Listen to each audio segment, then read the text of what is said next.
Hi everyone, welcome back to another video. This is Jill and welcome to the Good Light TV. We are going to talk about how I tweak my space and our homeschooling for my kinesthetic learner. But a quick disclaimer on here, people change. So let's not box our kids into what type of learner they will be like for the rest of their lives. I'm sure Vero's learning style will change as he grows older. But for now, he is a kinesthetic learner, and I will discuss how I found out that he is a kinesthetic learner before I show you how I actually help him maximize being a kinesthetic learner. So I've been doing my own research, just reading a lot of articles and science journals, even talks by different kinesthetic intelligence experts, and that's how I found out that Vero is a kinesthetic learner. Number one trait of a kinesthetic learner is that, of course, they like to move, but kinesthetic learners don't just move about. There are kids kids naturally like to move around, but if you notice that your kid can think clear when he's moving, he might be a kinesthetic learner. Like, for example, with Vero, whenever I quiz him, I notice that he paces around. That's how he thinks. He thinks clearer when he's pacing around. Another thing is that they use a lot of facial expressions, and Vero uses that a lot to explain things, to tell stories, or even sometimes to just get your attention. He just goes like, "Mama, look at me." She just does that. And so yeah, that is one of the key traits for Vero. He likes using facial expressions. He likes moving around. Number three is that they like tactile learning. So Vero has a thing for science experiments, and he identifies as he will be a scientist when he's older because he enjoys our science experiments. And we do this a lot because, number one, because he enjoys it. And number two, I noticed that when we're doing science experiments, he retains a lot of the information. Like, he would recall an information from a year ago or like 2 years ago. And I would remember that it's something that we did with our hands. So they love tactile learning. Just the process of seeing their hypotheses get tested physically and being able to hold it and being able to manipulate the variables on the table, I think helps them out.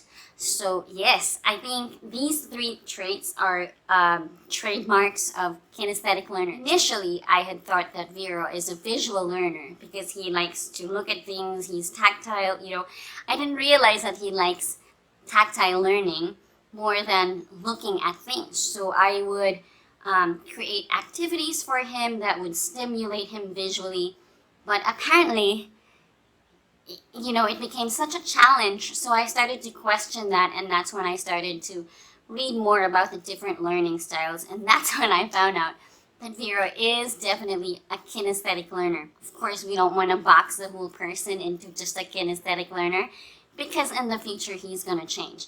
And that's something that we want to watch out for as well as homeschoolers.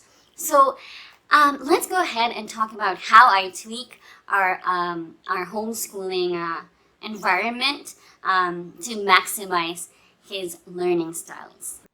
So number one, this is our learning area in our room. We actually put up different learning areas throughout the room because he moves from place to place. Vero also uses a gym ball for a chair. It allows him to bounce around while sitting down, and so that he can move around. Do you like having a gym ball? Yes. So I just realized that a lot of the things that I want to show you should be shot during when it's actually happening because it wouldn't make so much sense to just show you the things that we use. But we do use a lot of Montessori toys here. I was given advice by one of my friends to check out Montessori Toys because they are tactile. So we use Montessori alphabets and number blocks for language arts and math. I've also started tweaking our reading sessions to become more physically engaging, meaning I print down words on sheets of paper, and as I read along, he hops on those words. So yeah, different ways that you can think of. It really makes you think outside of the box just to help you maximize your kids' learning potential. For math, I'm also going to have something printed out on a big tarpaulin that will allow him to skip count on the numbers so that he'll jump over the numbers as we go skip counting. You can also use that for multiplication, but he's only 5 years old, so we're not in a hurry.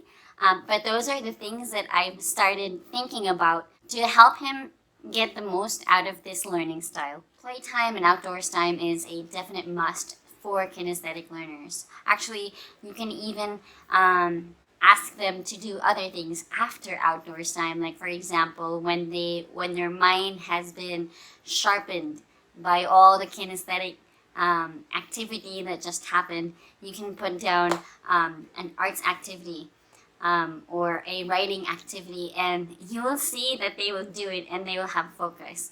And that's just how it is for kinesthetic learners. I used to think that my child doesn't have attention, he doesn't have focus, he cannot sit down for a while, but I noticed that when I started tweaking the activities to make it more physically engaging, I noticed that he does have focus, he does have attention. It's just a matter of being able to cater to their learning styles. So sometimes I have a problem with stopping him now because his attention and his focus is just there and he just wants to keep going, and I have run out of like items or materials to use, and so yeah, before we judge our kids, I think it's best that we also try to research more about them, about their learning styles, because it's not about us, it's about them. So yeah, those are some of the tips that I have for kinesthetic learners. If you have kinesthetic learners like mine, I hope this video has helped you out. If it did, please give this video a like and subscribe to my channel, and don't forget to hit the notification button for more contents in the future. I'll see you on the next one. Bye!